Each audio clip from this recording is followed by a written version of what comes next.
에베소 6장 11절로 18절 봉독하겠습니다. 끝으로 너희가 주 안에서와 그 힘의 능력으로 강건하여지고 마귀의 관계를 능히 대적하기 위하여 하나님의 전신갑주를 입으라. 우리의 씨름은 혈과 육을 상대하는 것이 아니요 통치자들과 권세들과 이 어둠의 세상 주관자들과 하늘에 있는 악의 영들을 상대함이라. 그러므로 하나님의 전신갑주를 취하라. 이는 악한 날에 너희가 능히 대적하고 모든 일을 행한 후에 서기 위함이라. 그런즉 서서 진리로 너희 허리띠를 띠고 의의 호심경을 붙이고 평안의 복음이 예비한 것으로 신을 신고 모든 것 위에 믿음의 방패를 가지고 이로써 능히 악한 자의 모든 불화살을 소멸하고 구원의 투구와 성령의 검 곧 하나님의 말씀을 가지라. 모든 기도와 간구를 하되 항상 성령 안에서 기도하고 이를 위하여 깨어 구하기를 항상 힘쓰며 여러 성도들을 위하여 구하라. 아멘. 2015년도를 하나님 은혜로 맞이하게 된 것 하나님의 은혜입니다. 이렇게 감사를 드리고요. 또 우리 성도님과 함께 새로운 해를 맞이한 것을 참 감사하게 여기고 기뻐합니다. 여러분을 얼만큼 염려하고 있는지 여러분 저는 모르시겠죠. 참으로 어려운 일들을 생각하면 이 목회라고 하는 것이 여러분이 뭔가를 좀 이해를 하셔야 할 것 같아요. 하나님께서 맡기신 사명이 있는데 그걸 잘 못하면 거기에 대한 대가를 가져야 돼요. 네. 성경이 가르친 대로 여러분에게 그 말씀을 전해주는데 거기에 합당하게 응답하지 않으면 여러분을 그것을 소화시키도록 가르칠 수가 없어요. 그러면 지키지 못하겠죠. 그럼 예수님의 말씀을 못 이루는 거예요. 저는 헛일을 하고 있는 거죠. 이것이 빙빙빙 돌고 있는 거예요. 지금 교회 안에는. 요거를 빨리 수정해서 돌아오지 않으면 안 된다고 하는 것을 생각하셔야 됩니다. 그럼 예수님 제자들을 삼은 목적도 이룰 수가 없는 거예요. 하나님 우리 교회를 통해서 어떻게 그리스도로 충만해져서 생명을 살리는 일을 행하기를 원하고 계시는데 이것에 오신 분마다 그리스도께 인도하고 그리고 하나님의 자녀로 회복되는 역사가 반드시 일어나야 됩니다. 그리스도가 해답입니다. 지난주도 말씀드렸고 그리고 지난 12월 31일 날 송구영신 예배 때도 말씀드렸던 그 내용인데 그래서 하나님의 자녀가 회복되는 그 일이 선행되는 거죠. 가장 먼저 이루어져야 하는 문제입니다. 교회는. 이제 그리스도 안에서 여러분이 하나님 주시는 은혜를 받고 하나님의 선물을 받고 구원이 선물이죠. 선물을 받고 전 인류를 살리는 그런 사역을 하도록 그런 인도하실 것을 확신합니다. 여러분이 받아들이시고 소화를 시켜야 돼요. 그 문제고요. 2012년도 10월 22일 주일에 이 본문을 가지고 악한 날을 대비하라 이렇게 제목으로 말씀드렸습니다. 제가 이제 그걸 한번 싹 살펴봤습니다. 그랬더니 참 지금 보니까 너무 약하고 부족한 그런 말씀을 전했더라고요. 제가 마음에 닿질 않아요. 자, 우리 신앙인들에게 가장 필요한 것은 뭐냐면 우리들이 생활하는 데 필요한 우리들이 신앙을 더 굳세하는 데 필요한 영적인 지식입니다. 그것도 우리 생활 가운데 적용할 수 있는 영적인 지식입니다. 삶에서 이루어가야 할 지식들. 이 영적인 지식은 하나님과 관계 안에서 우리에게 주십니다. 이 사실 영적인 지식은 우리가 이 세상 살아가는 동안에 생활할 때 적용할 때 실패할 수도 있습니다. 그것은 우리가 목적한 바가 아니에요. 마귀가 목적한 바예요. 그렇지만 반드시 성공해서 승리하게 하는 지식입니다. 우리 성도님들과 하나님의 나라를 위해서 꼭 필요한 짓입니다. 이 땅에 살아가기 위해서 필요한 거예요. 하나님 나라 가면 그게 필요가 없어요. 이 땅에 필요한 것입니다. 우리 성도님들이 이런 지식을 가지고 만약 승리를 한다 그러면 그 교회는 자연스럽게 부흥을 합니다. 만약 이 지식을 가지고 이기지 못하면 교회는 계속 제자리 걸음입니다. 성장이 안 되는 교회와 성장 안 되는 교회, 물론 인위적인 방법으로 전도하고 그래서 성장하는 경우도 있죠. 그런 건 제외하고 하나님 방법은 아니기 때문에 여러분이 잘 아는 분을 데리고 교회를 오게 했다, 그래 가지고 전도했다, 그럴 수 있습니다. 근데 그분도 역시 이겨야만 되는 거죠. 이 지식을 가지고 이겨야만 되는 거예요. 그렇게 많은 성도들이 있다면, 이런 이기는 성도가 있다면 하나님의 나라가 임하여 온 영적인 교회입니다. 이 교회가. 하나님은 그걸 찾고 있어요. 지금 그런 교회를. 그리고 반드시 승리하게 됩니다. 이것뿐만 아니고 우리들이 살아가는 삶의 현장에서 이어지는 거예요. 계속해서 승리를 할 수 있도록 길을 열어주시는 거예요.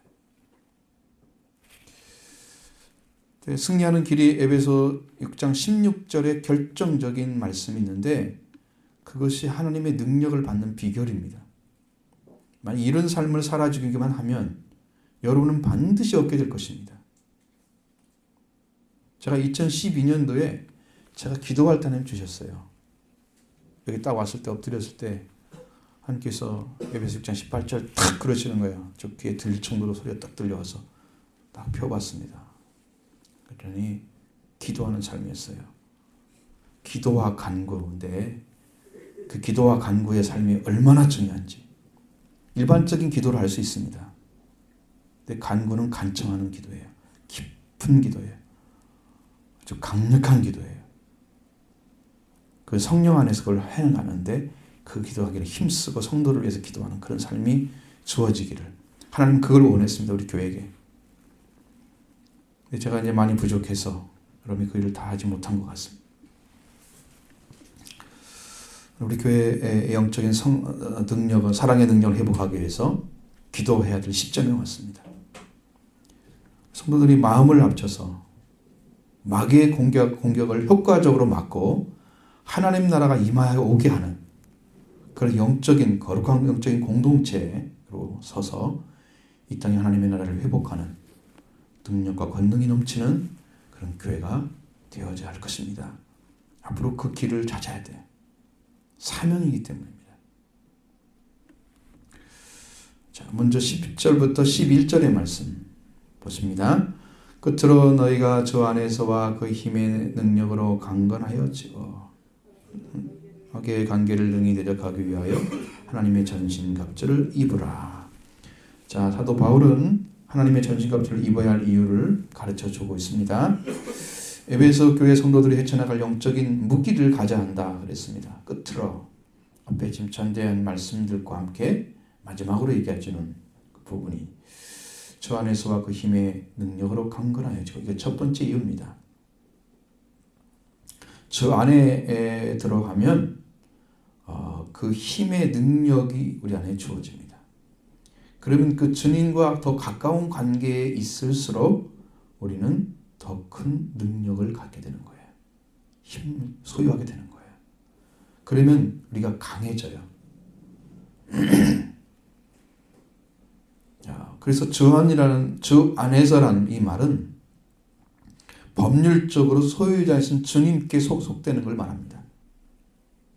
법률적인 소유자입니다. 이 주님은. 그러니까 우리는 종의 형태가 되는 거예요. 그래서 예수님을 주인으로 영접한 사람들을 가리키는 거예요. 주님이 주인이니까 그 안에서 그 힘의 능력을 가지고, 그러면 누구 것을 사용하는 것입니까? 그리스도가 예수님이 가지신 능력을 사용하는 거예요, 우리가. 그래서 주님과 더 가까운 관계에 있을수록 더 큰 능력을 얻게 되고 더 큰 올바른 관계에 들어가게 되고 그 능력을 얻게 되면 될수록 더 강해져요. 그래, 강건하다 그런 말을 썼은 거예요. 쓰신 것입니다. 첫 번째요, 전신갑주를 입기 위해서. 바로 이것이 첫 번째이고, 두 번째는 마귀의 관계를 능히 대적하기 위해서입니다. 전신갑주를 필요한 거예요. 이 관계라는 것은 메도테이아, 이 말은요 괴계란 말로 바꿔진 게 원래 옛날에 쓴 것이 맞는 말이에요. 이 괴계란 말이 무슨 말이냐면 간사하게 남을 속이는 꾀, 이겁니다. 이 사탄이 굉장히 기만적인 능력이 있어요. 계략을 가지고 있습니다. 간교를 합니다. 그 공격을 하는데 아주 마귀가 노리고 있는 그 방법이 있어요. 여러분을 약간 혼란스럽게 하거나 조금 편질되게 만들거나, 그래서 그것을 가지고 좀 비틀게 만들어서 계속 비틀게 가게 만드는, 굉장히 정확하게 기만적인 거예요. 마귀의 괴계예요. 속임수가 있어요. 불신과 항상 그리스도인들을 둘러싸고 있는 이방 세계의 타협에 죄가 포함되어 있습니다. 여기는 세상에 있는 것과 적당히 타협하고 하나님의 말씀인지 아닌지가 헷갈리게 여기 이제 이게 혼란스럽게 만들어요. 색깔도 회색색에 만들어요. 빛이 아니고 어둠도 아니고 이게 색깔이 뭔지 모르게 그렇게 만들어가는 사탄의 역사. 이 세상의 일과 하나님의 일이 사이에 차츰 혼란 속에 들어가는, 그렇게 만들어가는 방법이 바로 마귀의 괴계입니다. 속이는 거예요. 절대로 안 속기 위해서 하나님의 전신갑주가 필요한 것입니다. 속으면 지는 거예요. 그때부터. 그러면 어떤 사람이 속느냐? 제가 뒤에 말씀드릴게요. 속는 사람이 뻔합니다. 훤히 보입니다. 근데 이 삶을 안 살아주면 속고 있는 거예요. 그런데도 자기는 신앙생활 잘한 것처럼 그렇게 살아가는, 영적으로 뻔뻔해지는 거죠. 진짜 영적인 부분에서 그렇습니다. 그렇게 살면 안 됩니다. 그리스도인들이 받는 공격은요, 인간이 재능으로 어떠한 지혜나 지식이나 지각을 가지고도 생각할 수 있는 그 이상의 것입니다. 마귀는 간사하고 사악합니다. 그러면 이걸 대응을 해야 돼요. 우리가 적절하게 대적을 해야 됩니다.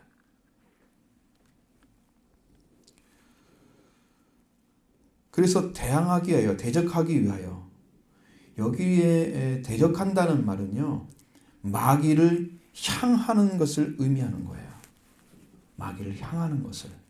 대적한다는 것은 마귀를 향한다는 것은 마귀를 따라간다는 의미가 아니고, 그러한 능력을 가지고 마귀의 속임수를 향하는 거예요. 이건 아니다라고 하는 것을 정확히 알고 가는 것입니다. 프로스라는 단어를 사용하지, 절대로 이 프로스라는 단어가 대적하기라는 말로 번역되기는 어려워요. 근데 그렇게 해야만 이해가 돼요, 우리 말로는. 그래서 이렇게 쓰는 것입니다. 멋을 향하여 이렇게 가야 됩니다. 마귀의 속임수, 간사한 속임수에 대항하기 위해서입니다. 하나님의 전신갑주가 필요한 것입니다. 우리가 주님 안에서 있어서 그 능력으로 강해지고 마귀의 계략, 관계, 그걸 향하여 서기 위해서 하나님의 전신갑주를 입으라, 옷처럼 입으라 말씀하셨습니다. 주 안에서 주님의 힘의 능력으로 강하게 되고 마귀의 계략을 향하여 맞서기 위해서 하나님의 전신갑주가 필요하다는 거예요. 우리가 갖춰야 될 영적 무기를 가지고 와야 됩니다. 우리가 영적인 무기를 반드시 써야 됩니다. 성경에요, 바울도 사탄의 역사 가운데서 방해를 받았던 일들을 기록해 놨습니다. 몇 번을. 고린도서 2장 11절에 보면 이는 우리로 사탄에게 속지 않게 하려 함이라. 우리는 그의 계책을 알지 못하는 바가 아니로다. 이렇게 얘기했습니다. 분명히 사탄이 속이고 있는 걸 알고 있고요. 그 다음에 속지 않는 것. 그가 계책이 뭔가를 알기 때문에. 데살로니가전서 2장 18절에도 그러므로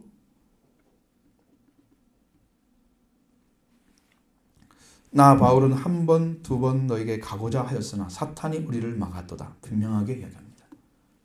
사탄, 마귀의 별명이잖아요. 분명히 막고 있어요. 속이는 존재. 도전합니다. 사탄이 예수님도 와서 막았습니다. 예수님이 하나님의 아들이냐고 물어보면서 네가 하나님의 아들이면 이렇게 해라. 사탄의 방법으로 따라가면 그게 이기는 것처럼 맞지. 예수님이 잘 서서 참 올바로 일하는 것처럼 그렇게 말을 해서 완전히 속이려고 그렇게 합니다. 하나님의 아들로 서지 못하게 하는 거예요. 그게 사탄의 방법이에요. 여러분도 하나님의 자녀로 살지 못하게 하는 것, 자녀로 못 살게 하는 것이라면 무엇인 다 합니다. 사탄은. 무조건 다 해요.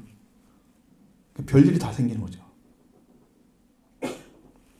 그렇기 때문에 이런 방해를 받고 하나님께 나가는 데 있어서 방해만 될 수 있다면 마귀는 어떻게 해서라도 기도를 못하게 하고 말씀대로 살지 못하게 하고 자꾸 악한 길을 엮어서 곁길로 가게 만들어요. 바로 실족케 하는 것입니다. 그 악한 일 하기 때문에 우리는 반드시 승리해야 됩니다. 대적해서 승리해야 됩니다. 여러분이 마귀를 대적하는 능력을 갖게 되면 마귀를 대적하게 될 것입니다. 야고보서 4장 7절의 말씀에 보면 그리 너희는 하나님께 복종할지어다 마귀를 대적하라 그리하면 너희를 피하리라. 이 피한다는 말은 도망친다는 말이죠. 마귀와 대적하지 않고 마귀와 친하게 지낸다면 동조하고 있다면 그 사람은요 마귀가 주는 생각을 그냥 받아들이는 사람이에요. 어떤 사람이 그렇게 하느냐? 뒤에 나와요. 분명히 있습니다. 그렇게 하는 사람들. 근데 이게 하나님이 주시는 생각인지 마귀가 주는 생각인지 구분하지 못하고 살아가는 거예요. 그 사람들. 전혀 구분이 안 돼요. 그래서 주 안에서와 그 힘의 능력으로 강해지고 마귀의 간사하게 성도를 속임을 대적하기 전에 전신갑주를 입으라. 이 전신갑주를 입으라 그랬습니다. 파노플리아. 전신갑주라는 말은 여기는 complete armor입니다. 그러니까 이건 완전한 갑주라는 뜻입니다. 무기. 완전한 무기. 그래서 세번역 성경 같은 데 보면 완전 무장을 하라.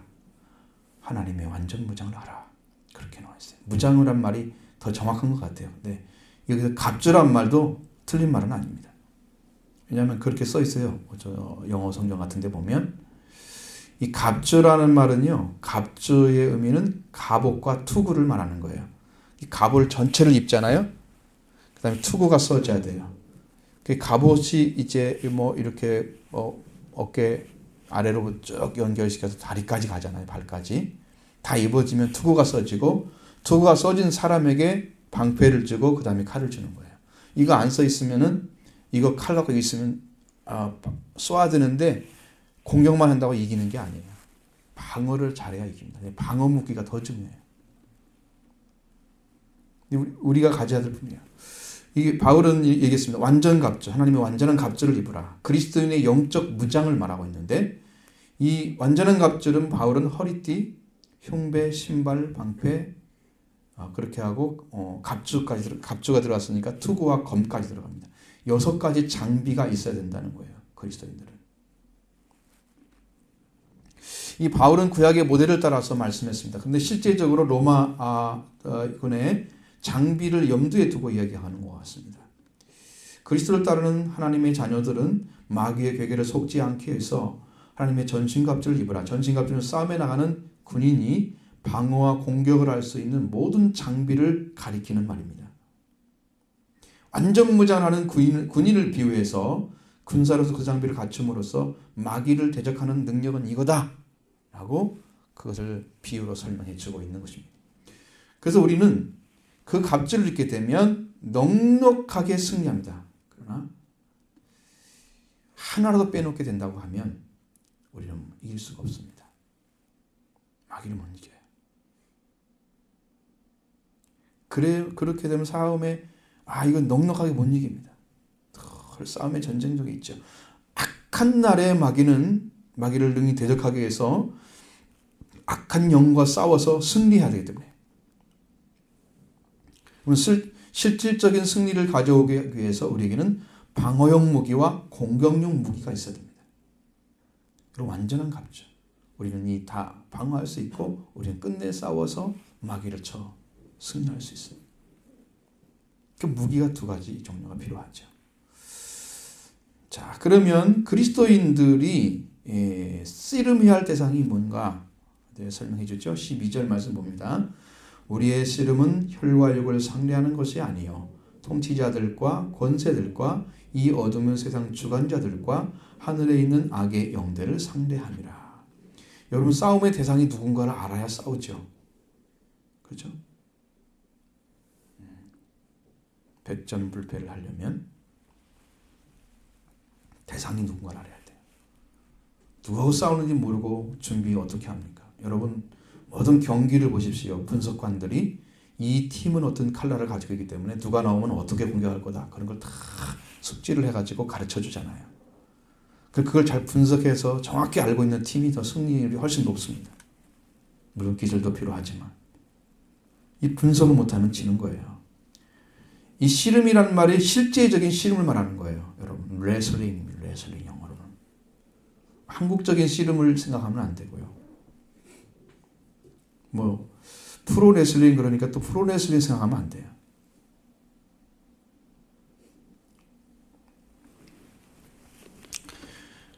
원래는 필라의 비극에서는 이 팔레라는 말을 사용해서 갈등이란 말로 표현한 적도 있는데, 이 씨름은 그리스도인들이 이제 예수를 믿기 시작해서 그 끝까지 가는 거예요. 그 씨름이 끝까지 가는 겁니다. 어느 순간에 끝나는 게 아니고. 그리스도의 씨름은 계속 옵니다. 이미 믿는 시간부터 씨름이 시작됩니다. 이건 진짜 씨름적인 의미를 가져야 돼요. 싸움이라는 의미로 가지면 안 돼요. 반드시 상대를 넘어뜨려야만 돼요. 지금은 점점 격렬해지고 있습니다. 최종적인 전투가 남아있기 때문이죠. 그날이 가까이 오고 있습니다. 마귀는 더 강력하게 도전할 것입니다. 씨름하려고. 씨름의 상대는 혈과 육이 아니라 그럽니다. 하이마, 블러드가 아니고요. 육, 살크스가 아니다. 프레시가 아닙니다. 이건 혈과 육이라는 의미는 사람을 가리키는 거예요. 사람. 이렇게 표현하는 거예요. 사람. 자, 육신을 가진 사람이 대상이 아니라는 거예요. 그걸 가진 그 사람들을, 많은 그리스도인들의 싸움은 사람들 가운데 싸우는 게 많잖아요. 여러분, 그 소모하는 힘을 다 빼가지고 합쳐서 마귀를 대적하는 데 사용해야 됩니다. 사람하고 무슨 문제 때문에 그게 문제가 아니에요. 마귀는 우리를 넘어뜨려는데 우리끼리 싸우고 있으면 이게 아군이 지금 서로가 죽이고 있는 거예요. 힘 소모하는 거예요. 소모하지 말고 마귀를 대항하는지. 악의 영들을 상대하여 씨름하는 것입니다. 여러분이 사람들과 싸워서 말을 잘해가지고 이겼다. 하늘에 상급이 있을 것 같습니까? 없습니다. 그럼 우리의 씨름상은 어떤 존재인가? 통치자들과 권세자들과 이 어둠의 세상 존재들과 하늘에 있는 악한 영들이다. 이 네 가지 종류입니다. 이 통치자들. 이건 아르케라는 단어로 써요. 원래는 아르케는요, in the beginning 할 때 태초라는 말로 사용하잖아요. 태초. 아니면 원인을 가리키는 거죠. 그래서 이건 아르케라는 말의 복수형인 아르카이를 사용했습니다. 이 기독교인들이 씨름해야 할 대상은 마귀에 의해서 지배되는 악령 세계의 일부를 가리키는 거예요. 지금 여기 말하는 것은 통치자들이라는 것은 악령 세계를 말하는 거예요. 이것이 비록 저 하늘에 있는 것만이 아니에요. 이것이 이 네 가지 나오는데 여러분 알면은 정확하게 이해가 될 것입니다. 그럼 우리가 어디를 향해서 싸워야 되나? 사람이 아니라는 거 분명히 제대놓고요. 씨름이 반드시 넘어뜨려 승리해야 됩니다. 지금은 공중에서 하나님께 나가는 통로를 막고 있는, 우리의 기도를 막고 있는 악한 영. 이것이 이제 네 번째와 거의 같은 의미를 가지고 있어요. 그래서 우리의 기도가 강력한 능력이 필요합니다. 마귀가 손댈 수 없는 기도의 능력을 가져야 됩니다. 그 다음에 권세자들은요, 엑수시아입니다. 이것은 많이 달라요. 엑수시아는요, 원래는 이 세상에 속한 것들을 가리키는 것입니다. 법률이나 정치나 사회 혹은 도덕적인 사건들을 영역 안에서 발휘될 수 있는 힘을 갖다가 엑수시아라고 합니다. 여기 있는 본문에는 엑수시아의 복수인 엑수시아스라고 써 있습니다. 복수로 사용되면 말이 바뀌어요. 공직자, 오피셜스입니다. 당국자, 오솔러티스 바뀝니다. 이것은 국가의 공직자를 가리키는 거예요. 여러분, 공직자란 말은 우리나라 말로는요, 국회의원, 공무원 이런 사람들이에요. 국가의 행정부가 바뀌면 이런 사람들 데리고 일하잖아요. 물론 국회에서 뭐 행정부의 대통령이 추천자로 나와 선거를 하긴 하지만 이러한 악의 영에 쓰임 받을 수 있는 그러한 공직자들, 여러분 우리가 대항해야 될 세력입니다. 성경이 그렇게 얘기하는 거예요. 그러니까 방법은 이거예요. 여러분들이 오늘날 우리 민주화 운동을 한다고 수없이 많은 사람이 싸웠잖아요. 국가를 대상으로, 권력자를 대상으로. 그런 방식이 아니고 여기는 기도의 능력을 통해서 싸우는 거예요. 우리의 씨름이라고 그랬잖아요. 지금 혈과육이 사람이 아니잖아요. 그 사람들 직접 대항해서 싸우는 게 아니에요. 근데 방식이 틀렸어요. 성경이 말씀하는 방식으로 싸우지 않고요. 꼭 세례 요한적인 방식으로 싸웠어요. 이 세상에 속해 있는 힘을 가진 권세자들을 뜻하는 거예요. 이건 권세자들이라서. 이를 대적해야 된다고 가르쳐주고 있습니다. 이들을 싸우는 방법은 기도로 18절 말씀을 가지고 싸워야 됩니다. 세 번째는 이 어둠의 세상 주관자들입니다. 이것은 코스모스 크라토로라고 하겠습니다. 코스모스 크라토라스라고 해서 복수로 사용되고 있습니다. 이건 세상의 통치자들을 가리키는 거죠. 어둠은 자연인인 어둠의 지배 아래 살고 있는 자들, 이 어둠이 지배하고 있는 세상, 이런 자들은 어둠 속에 살고 있습니다. 성경에도 예수님이 어둠인데 빛이 되신다고 말씀하시는 마태복음 4장 16절 같은 말씀 보면 거기에 그 기록이 되어져 있습니다. 어둠에 속한 자들, 이러한 자들은 죽음의 어둠을 피할 수가 없습니다. 이 어둠은요, 하나님께 대한 어둠으로 나타납니다. 그러니까 이 사람들은 하나님을 믿지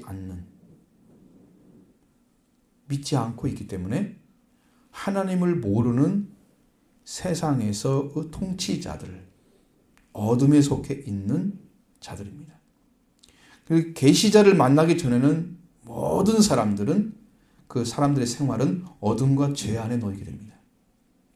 그러니까 하나님의 말씀이 가진 자가 이게 진리라고 가르쳐주기 전까지는 그 사람은 어둠 속에 있는 거예요. 하나님의 말씀이 그 중심에 들어와서 은혜를 받지 않으면 여전히 어둠과 죄 가운데 있어요. 죄의 영역 가운데 살아가고 있는 거예요. 이 영역 안에는 사탄의 능력이 지배력을 가지고 있습니다. 그래서 어둠의 세상 주관자들이라고 그러는 거예요. 앞에서 드린 권세자들과 비슷하죠. 그렇습니다. 근데 많이 다르죠. 그런데 공직자들 여기는 얘기했지만 여기는 어둠의 세상 통치자들을 가리킵니다. 자, 대적하라고 그랬습니다. 분명히.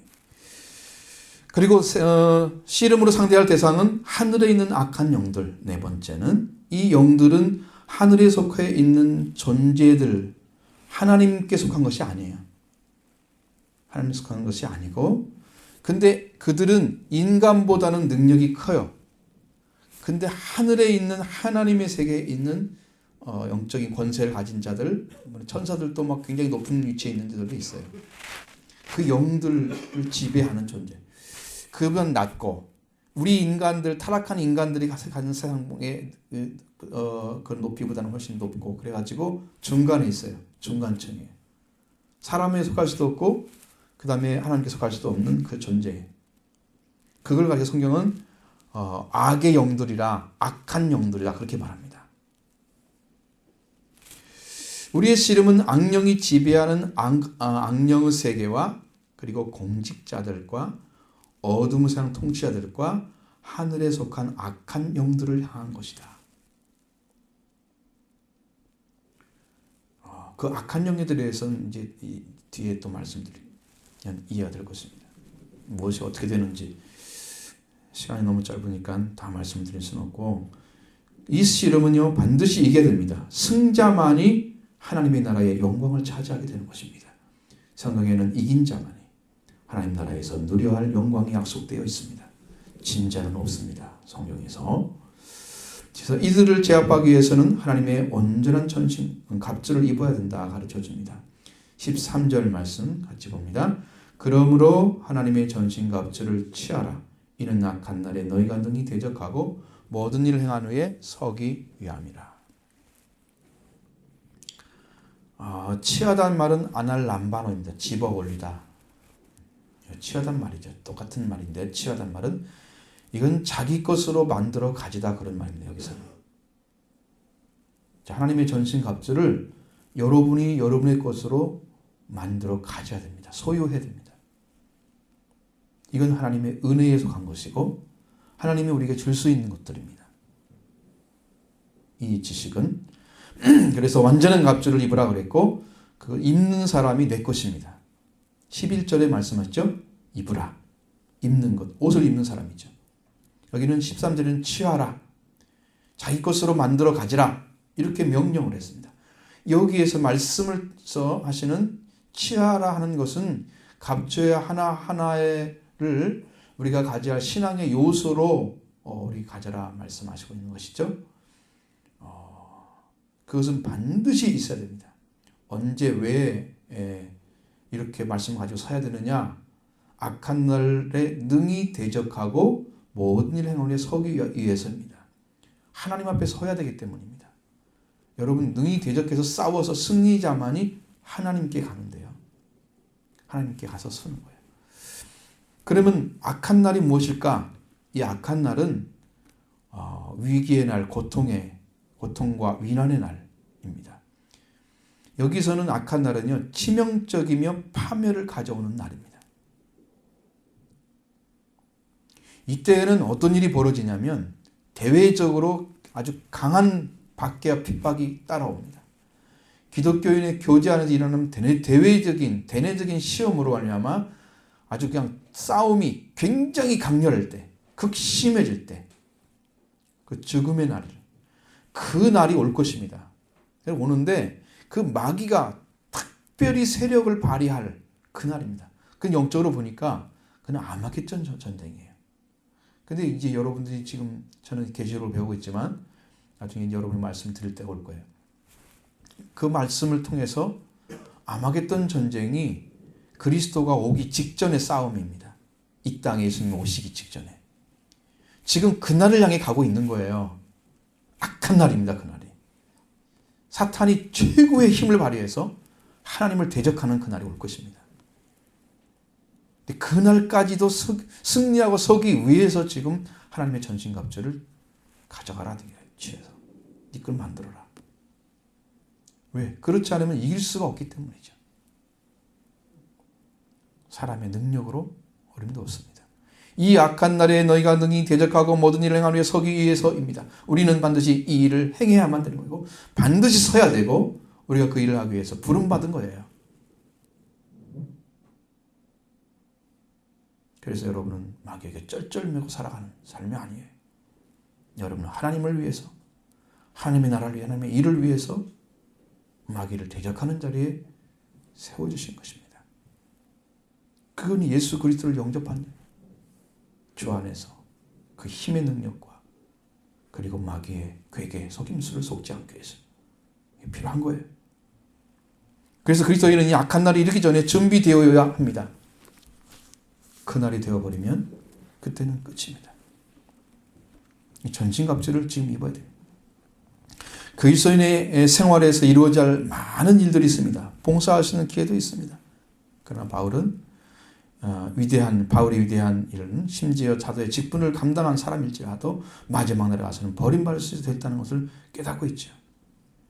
로마서 8장 9장 24절부터 27절의 말씀에 남은 자만 구원받는다는 말씀하는 거예요. 바울도 이 말씀 안에 서 있어야 된다는 걸 알고 있었습니다. 서야 된다. 모든 일을 행하기 위해 서야 된다. 모든 일을 능력을 주어서 시켰는데 안 하고 졌다. 이건 아무것도 아니에요. 진 사람들은요, 패배자에 달했습니다.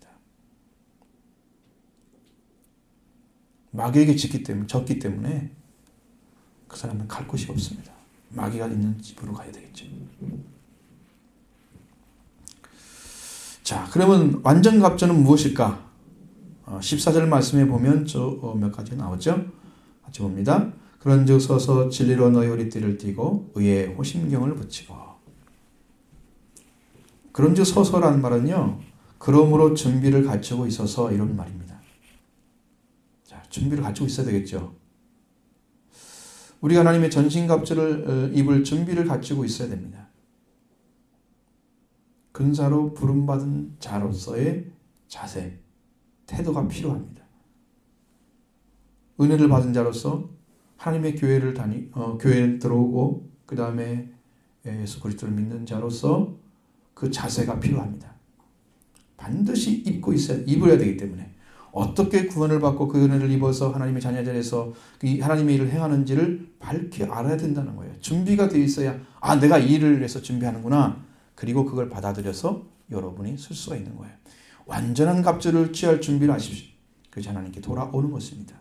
그리고 맨 처음에 입는 갑주는 진리로 너희 허리띠를 삼습니다. 진은 알레테이아죠. 참이란 뜻도 들어있고 진리라는 말도 들어있습니다. 자, 진리로 허리띠를 삼는다는 건 허리띠 역할을 생각하면 압니다. 갑옷을 입게 되면 몸통 부분은 6짝의 긴 판금 조각이 있습니다. 자유롭게 움직일 수 있기 위해서는 이 판금 조각을 가죽띠로 잇습니다. 어깨 부분도 여러 짝의 판금 조각으로 덮여 있습니다. 또 가슴과 등 뒤로도 판금으로 보호했습니다. 이 갑옷은 다시 분해하거나 완전한 모양을 다시 입고 앞에 끈으로 졸라맬 수 있도록 만든 거예요. 근데 이렇게 몸통 부분을 보호해주는 판금이나 어깨 부분을 보호하는 판금이나 가슴 등 뒤에서 보여주는 판금을 이어주는 역할을 하는 것이 뭐냐면 가죽띠예요. 그럼 뭘 하는 거예요? 그것으로? 그렇게 해야만이 여러분 이 몸이 탁 달라붙어서 옷이 딱 붙기 때문에 자유롭게 몸을 자유롭게 움직여서 싸울 수가 있는 거예요. 씨름할 수가 있는 거예요. 허리띠입니다. 그래서 우리 영적 무기로 이제 허리띠는 진리를 허리띠라고 그러는데 이것은 하나님과 우리의 관계를 나타내고 있습니다. 우리 하나님과 관계에서 그리스도를 통해서 부활의 자녀, 하나님의 아들이고 그리고 우리는 만물의 주인이고 주님의 형제가 됐습니다. 이 진리를 가지고 있으면 갑옷을 입는 데서 허리띠 역할을 합니다. 우리가 갑옷을 입는데 갑옷을 이제 졸라매서 활동하고 공격하고 방어하는 데 있어서 자유롭게 움직일 수 있도록 자유를 주는 거예요. 허리띠 역할은. 그 예수님이 이 진리에 대해 설명해 줬습니다. 요한복음 8장 31절 32절에 유대인들에게 말씀하고 있습니다. 너희가 내 말에 거하면 내 제자가 되고 진리를 알지니 진리가 너를 자유하게 하리라. 진리는 뭐 한다고요? 자유하게 하는 거예요. 그러니까 진리를 아는 사람만이 참된 자유를 얻습니다. 참된 자유가 돼요. 이 허리띠는 여러분이 허리띠를 매게 되면 참된 자유가 옵니다. 영적으로. 자유롭게 정말 이 허리를 맨 것처럼 탁 붙어서 옷을 이게 갑주를 딱 붙게 만들잖아요. 이 역할을 가죽띠로 쭉 연결시켜서 하고 그 다음에 최종적으로 이걸 완전하게 메어주잖아요. 몸을. 자유입니다. 그러니까 그 진리를 알게 되면 여러분의 마음에 자유가 와요. 정말 평안합니다. 행복하죠. 그래서 참된 자유를 가지게 되면 진리를 아는 자가 마귀의 어떤 공격에도 방어할 수 있어요. 피할 수 있는 자유가 보장되는 거예요. 우리는 뭐에 매여서 있다가 그냥 마귀 공격에 당하고 맙니다. 그런데 자유가 왔기 때문에 안 매이는 거예요. 그 어떤 것에도. 안 매여요. 절대 매이지 않습니다. 바울에 대해서 갈라디아 2장 2장에서 말씀드렸죠. 유력한 자들에게 사사로이 한 이유를 설명했잖아요. 사람에게 매이는 거 아니에요. 하나님 일을 하고 있는 사람에게 또 매이는 것도 아니에요. 하나님이 주신 사명을 가지고 그 일만 충성하면 되는 거예요. 여러분은 여기 교회에 왔기 때문에 여기에서 자유를 얻고 여기에서 열심히 하면 되는 거예요. 응? 다른 것을 얻은 게 아니에요. 여러분 자유가 있어야 됩니다. 두 번째 갑주는요. 의의 호심경입니다. 붙이고 그랬죠. 호심경. 호심경은 붙인다는 말로 사용해야 맞는 거예요. 근데 원어에는요. 입고라고 써 있습니다. 의의 호심경을 입고. 이 의로움이라는 단어는 디카이오 시네라고 되어 있지만 여기는 의로움, 의라고 번역되어 있습니다만 여기는 여러분 예수님을 통해서 얻는 죄사함 받고 얻는 그 칭의를 가리키는 게 아니에요. 여기는 이미 의로운 사람이 되어 있는 하나님의 의로움을 가지고 있는 사람을 가리키는 거예요. 이미 칭의는 끝났습니다. 그 사람은. 칭의는 끝났습니다. 하나님의 의로움을 가지고 생활하는 사람. 의로움의 성품으로 변화된 사람. 그래서 죄로부터 분리된 생각과 삶을 살아가는 그 사람을 가리키는 거예요. 이 사고 안에 이미 왔어요. 마음 안에. 마음 안에 다 분리해요. 이 죄악부터 의롭지 않은 불우한 이 죄악은 끊어버리고 의로움만 선택할 수 있는 그 성품이 이미 만들어져 있는 거예요. 그래서 생활이 의로운 것을 말하는 것입니다. 세 번째 네 번째 갑주도 나옵니다. 15절 16절 보십니다. 평안의 복음이 준비한 것으로 신을 신고 모든 것 위에 믿음의 방패를 가지고 이로써 능히 악한 자의 모든 불화살을 소멸하고. 자, 세 번째는 평안의 복음입니다.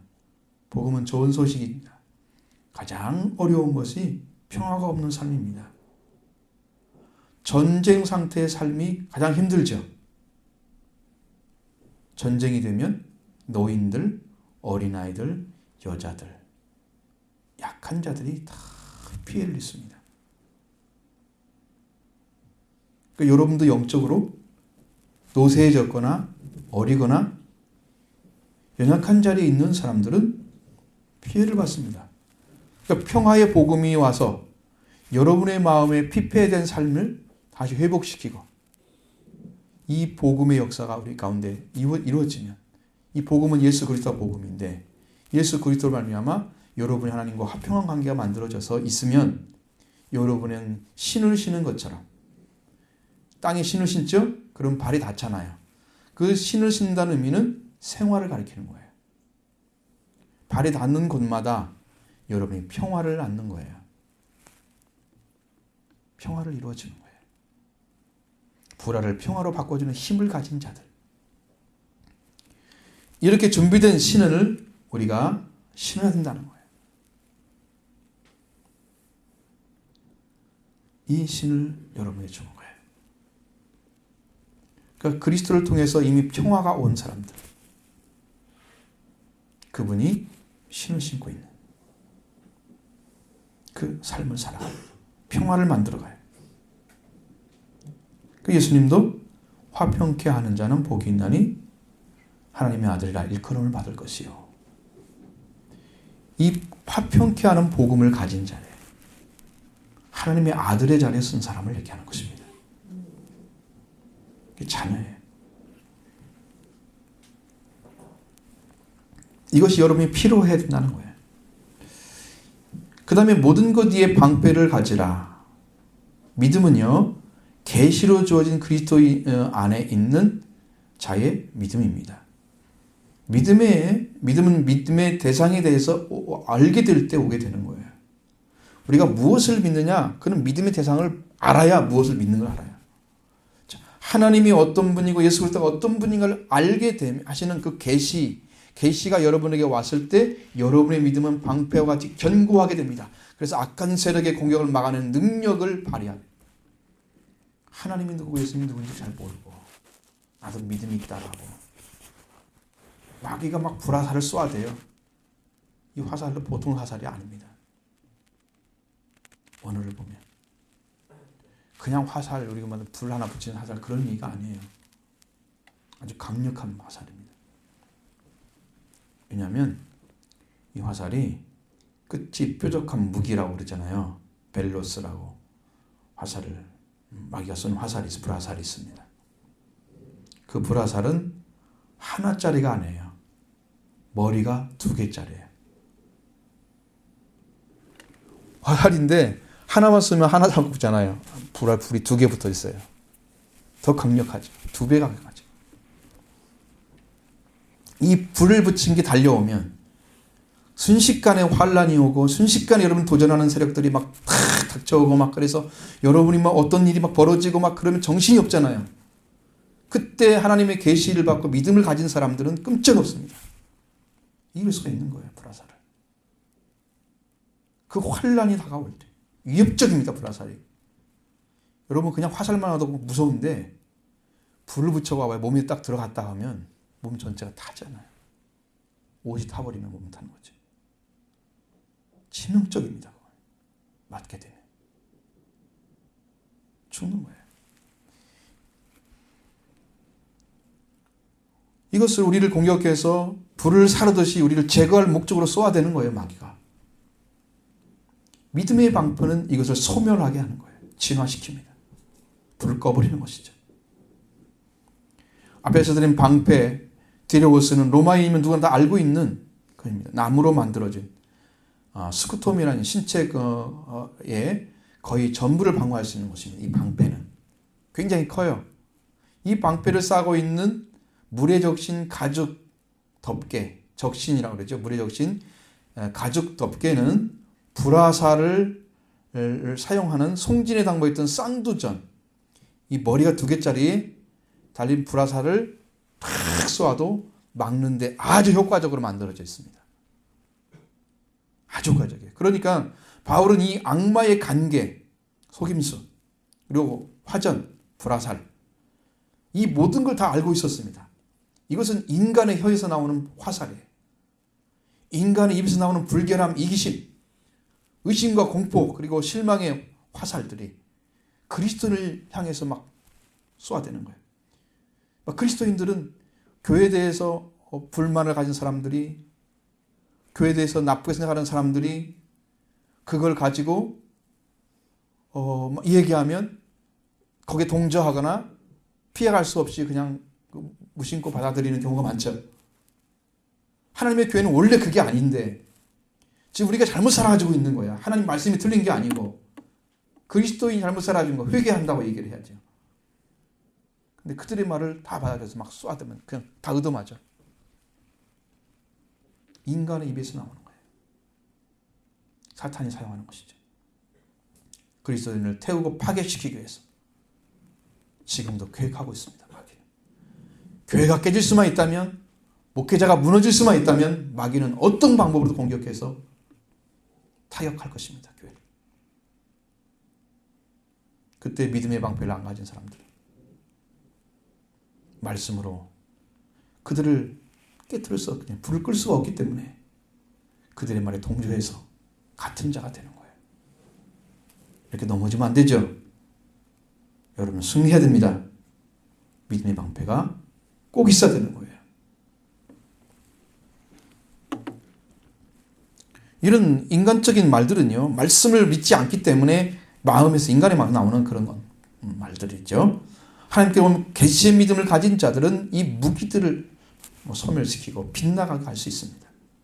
그것은 언제 그리스도인들을 향해 던져진지 실제 알지 못하지만 그때 그렇게 올지라도 그리스도인은 믿음으로 그걸 소멸할 수 있고 피할 수가 있는 거예요. 방패가 중요하죠? 그렇습니다. 그 다음에 악한 날 대비한 또 한 가지 갑주와 투구, 갑주는 투구와 검이라고 말씀하고 17절 보겠습니다. 구원의 투구와 성령의 검 곧 하나님의 말씀을 가지라. 하나님의 전신갑주를 입는데 한 가지는 구원의 투구입니다. 이 구원이란 말은 여러분 구원이 먼저 와야 돼요. 이건 하나님이 주시는 것입니다. 일방적으로. 은혜와 그 긍휼하심 사랑에 의해서 사탄에게 매여 있는 사람을 그 세력과 죄의 멸망으로부터 구해내는 것이 그게 구원이에요. 그리스도 예수님을 통해서 이미 이 구원이 다 이루어졌습니다. 그 하나님의 구원은 예수 그리스도의 십자가와 부활로 다 이루어졌습니다. 지금 하나님이 이 구원을 우리에게 주셔서 우리의 죄를 모두 용서해 주셨고 이 죄로 인해 단절되었던 하나님을 사귐할 수 있는 사귐을 부활시켜 주셨습니다. 이제 인류에게 구원은 이미 주어져 있습니다. 이 사실을 받아들인 믿음으로 받아들인 사람들을 하나님이 구원하시는 거예요. 지금도 구원하고 계십니다. 복음의 귀에 안 들리면 귀머거리죠. 한 귀로 듣고 한 귀로 흘린 사람들 안 믿죠. 구원받은 성도는요 어떤 것이 다르냐면 하나님의 형상이 회복됩니다. 지식에까지 새롭게 함을 받습니다. 우리의 지식에까지. 이건 악한 날을 대비하기 위한 장비입니다. 영적인 장비. 이것이 투구로 비유된 거예요. 로마 군인들은요 다른 장비를 가지게 되면 상가로부터 투구를 지급받았다고 합니다. 여기에 옷을 입지 않고 여러분 진리의 띠나 혹은 이제 호심경이나 신을 신지 않은 사람에겐 투구를 안 줍니다. 그러니까 여러분도 진리를 알고 의를 알고 평화의 복음이 뭔가를 알아서 하나님 안에 있는 그것들을 여러분이 취하게 되면 그때서 비로소 뭐라고 그래요? 구원받았다 얘기하는 거예요. 그런데 우리나라는 구원이 제일 먼저야. 예수 믿습니까? 믿는다고 하면 구원받았습니다. 이렇게 선언해 주는 거예요. 성경과 전혀 다르게 가르치는 거예요. 구원받았는데 구원을 왜 몰라요? 왜 전수를 못해요? 전파를 못해요? 구원받았다고 선언해 줬는데 그건 가짓이라는 걸 보여주는 거죠. 구원받지 않은 사람은요 투구를 쓰지 못합니다. 그러니까 투구를 쓰면 이제 구원했는데 투구를 쓰면은 투구를 쓴 사람의 칼을 줍니다. 투구를 쓴 사람에게. 구원받지 않은 하나님 말씀을 받을 수가 없다는 걸 바울은 잘 알고 있었습니다. 진리와 의로움과 평화의 복음을 예비한 신을 신고 믿음의 방패를 가진 자들 구원을 주신다는 사실을 가르쳐주고 있고 이것은 다 방어용 무기입니다. 방어용. 이게 영적인 지식으로 이것이 먼저 우리에게 주어져야 그 다음에 싸울 수가 있는 거예요. 이 무기를 다 갖추고 구원까지 받은 자들에게 성령의 검, 성령께서 사용하시는 하나님의 말씀 그때야 비로소 말씀을 주시는 거예요. 요한계시록 19장 11절로 15절의 말씀 안에 백마를 탄 자가 나옵니다. 그 이름은 충신과 진실이라 그랬습니다.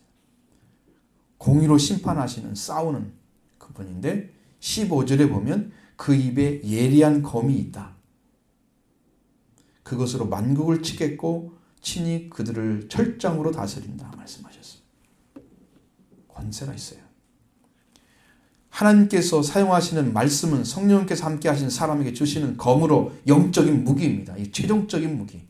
이것은 사탄을 쳐 부술 수 있는.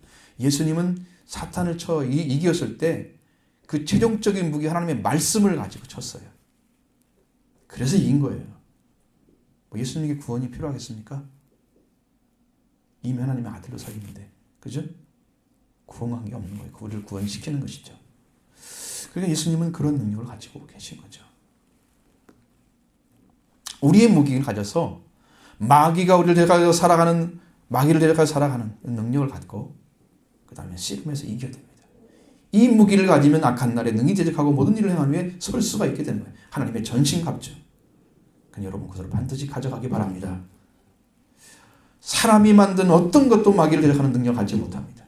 사람에 나오는 것을 사용해서 마귀에게 속하는 것이지 마귀의 관계는 사람을 뛰어넘는 관계를 가지고 있어요. 속임수를. 그래서 하나님의 전신갑주를 입고 그리고 투구와 성령의 검을 가지고 우리는 넉넉히 이길 수가 있습니다. 우리를 사랑하시는 그 사랑의 능력을 힘입기 때문이죠. 마지막으로 그러면 어떻게 하나님 전신갑주를 입어가느냐? 에베소 6장 18절 말씀 봅니다. 모든 기도와 간구를 하되 항상 성령 안에서 기도하고 이를 위하여 깨어 구하기를 항상 힘쓰며 여러 성도를 위하여 구하라. 모든 기도는 일반적인 기도입니다. 기도의 시간이 많아져야 합니다. 이 간구는요, 간청입니다. 간절하게 기도하는 거죠. 마귀가 우리를 속이지 못하도록 승리하는 기도입니다. 마귀가 우리의 기도를 착취해서 마귀가 그걸 이제 방해하는 그 기도를 넘어서는 기도를 우리가 해야 되겠죠. 항상 기도하는 사람은 성령 안에서 기도해야 됩니다. 깨어서 기도하기를 항상 힘써야 돼요. 이렇게 기도의 힘을 통해서 여러분이 그 길로 달려가는 거예요. 대항하는 자는 대항을 그렇게 할 수 있어요. 악한 자들. 분명히 대항할 수 있습니다. 기도의 무기 외에는 마귀를, 귀신을 이길 능력이 없습니다. 마귀, 여러분 쉽게 생각하죠. 무슨 귀신이 있어 이 세상에. 그러니까 현대를 사는데 왜 귀신이 있는 걸 몰라요. 더 똑똑해져야지. 옛날에는 있었고 지금은 없어야 돼요? 그런 법칙이 어디 있어요? 옛날에 있는 나무도 그대로 있고 옛날에 있던 조상들의 흙에서 전부 다 핏줄이 이어져 우리가 내려왔는데 뭐가 달라진 게 뭐가 있어요? 문명만 달라진 거죠. 여기를 지배하는 세상은 똑같습니다. 그때 마귀가 있었으면, 예수님 시대에 마귀가 있었으면 지금도 있어야 맞는 거예요.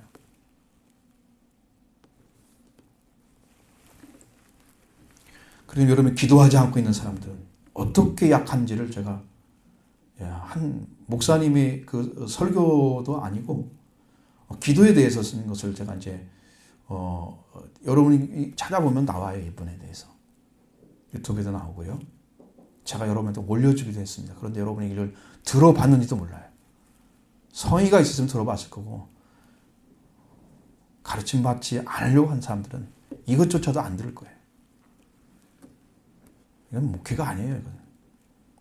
그렇게 하신다면 누구한테 가르침 받으려고 교회로 오는지 몰라요. 제가 마지막으로 존 물린디 우간다 목사님, 우간다에서 그 나라에서 목사, 저는 하늘 기도할 때를 통해서 어떤 영적 전쟁이 일어나는가. 그게 기도문 열기인데 거기에서 아주 작은 부분만 하나만 딱 가지고 말씀드릴게요. 그 부분만 말씀드리면 여러분 이해가 될 거예요. 무슨 말을 하고 있는지. 이분이 어떤 청년에 대해서 간증을 했습니다. 이 청년은요, 아주 태중에 있을 때부터 부모가 루시퍼에게 바쳤습니다. 의식을 취했어요. 루시퍼는 사탄의 이름이잖아요. 이 아이를 바치는 예식을 행했습니다. 그리고 태어나자마자부터 악한 일을 행하기 시작합니다. 그래서 마술하는 사람들이 이 사람이 어떻게 될까 하고 막 놀래 자빠지는 그런 일들이 벌어져요. 살인을 하고자 하면 살인을 죽일 수 있는 능력도 가졌습니다. 이 사람이 어떤 능력까지 했냐면 몸은 집안에 있고 혼이 빠져나가서 유체 이탈 여행을 합니다. 막 돌아다니면서 영적 세계를 보는 거예요. 마귀에 속한 것들이다. 그리고 자신의 몸을 공중에 부양시키는 그런 능력도 가졌습니다. 그러니까 이 사람을 통해서 사탄이 지금 일을 하는 건데 이 사람을 통해서 많은 교회들을 깨뜨렸습니다.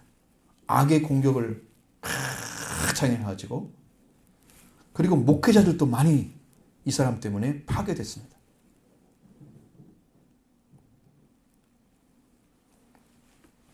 근데 이제 어느 날 어떤 교회를 파괴하라고 명령을 받았습니다. 공격을 했는데 거꾸로 천사에게 생포가 되는 거예요. 유체 이탈을 통해서 악의 영들을 이끌고 가서 교회를 공격하는데 거기에는 빛의 장막으로 다 덮여 있는 거예요. 왜 그런가 그랬더니 그 목사님 이미 알았어요. 마귀가 공격할 거라는 걸 이미 영으로 받았습니다. 계시로. 그래서 성도들에게 기도를 시킨 거예요. 금식하고 기도하라. 우리 교회를 공격한 사탄이. 그래가지고 사람들이 막 기도를 하고 있으니까 이 교회가 빛의 장막으로 덮여 있으니까 못 들어오는 거예요. 마귀가 아무리 공격해도. 결국은 이제 천사가 생포해가지고 데려왔습니다. 그리고 즉기 사역을 하죠. 그 교회에서.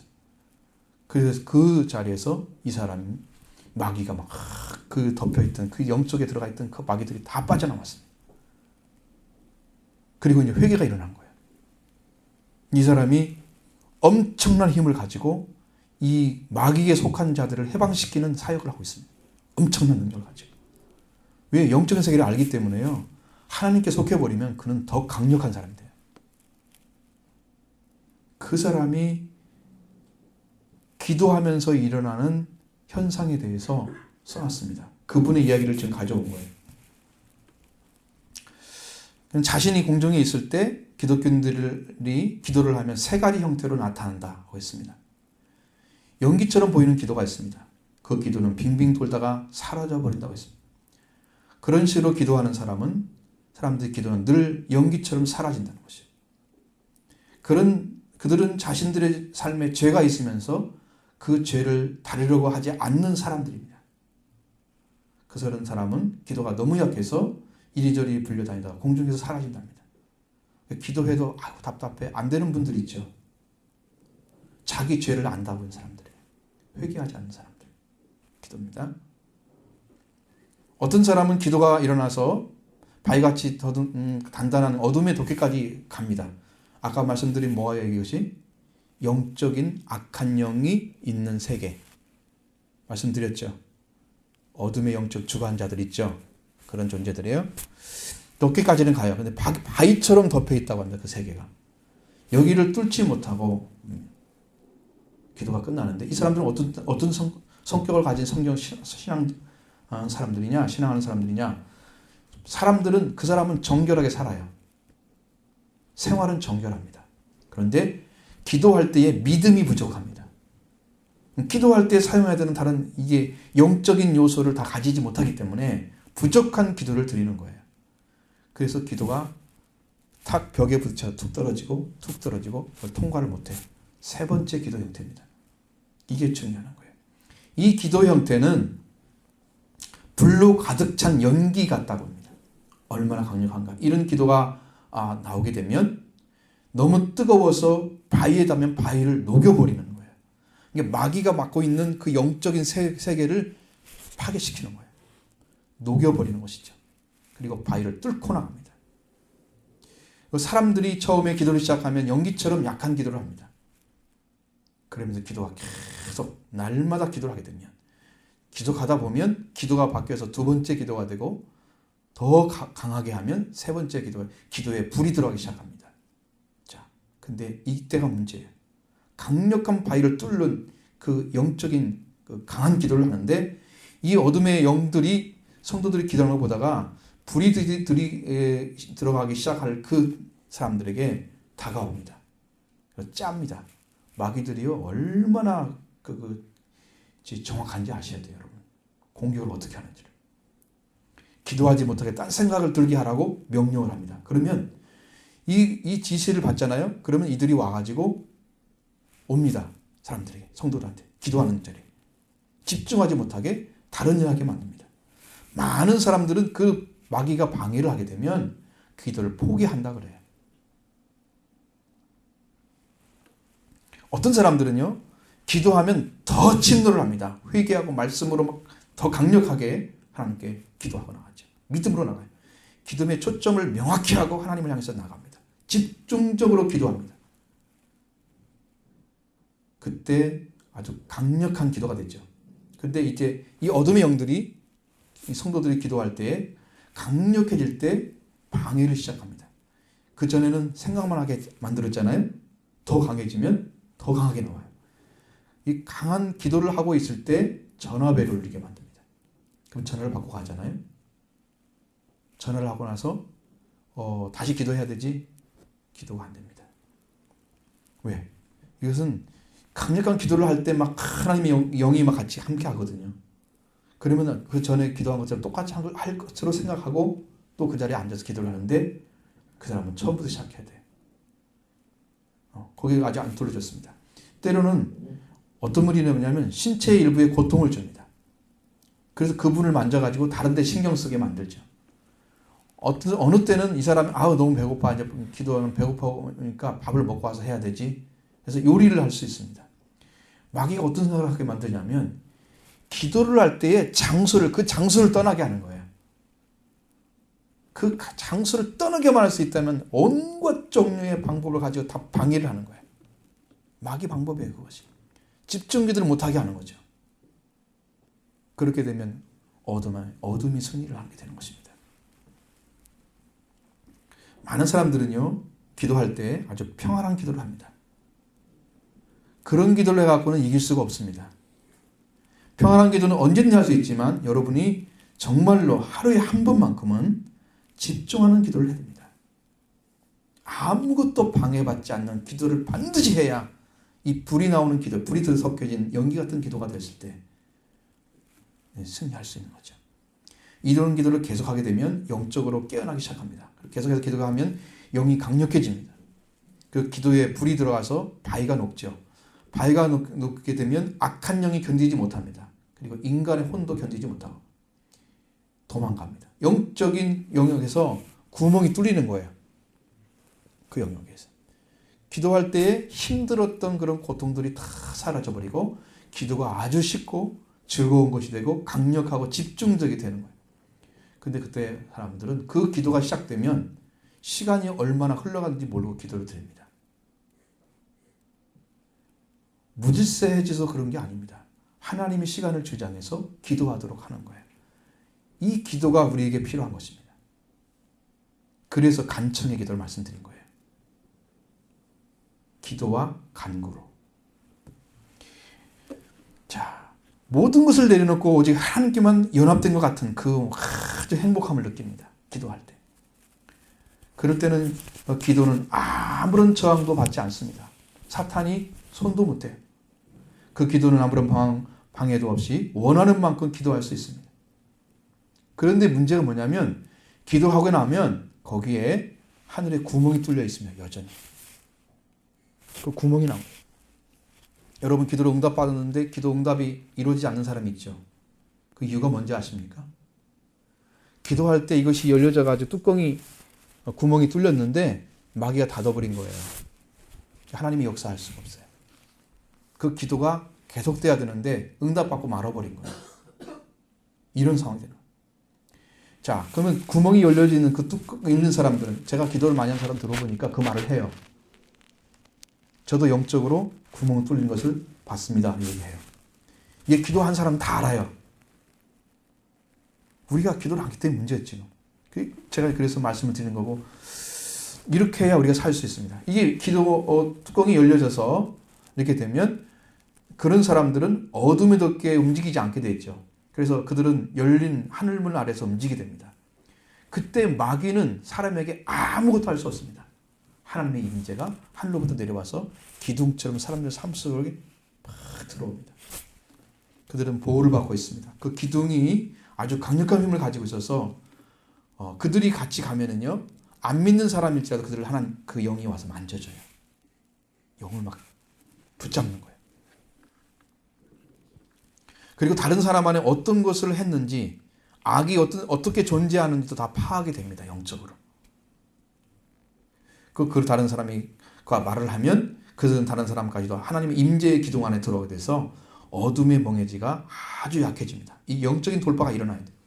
이런 그리스도에 대해서 안 믿는 사람과 얘기를 나누면 불신자들이라도 저항감이 별로 없습니다. 그래서 복음을 전하면 그가 예수를 믿을 수도 있어요.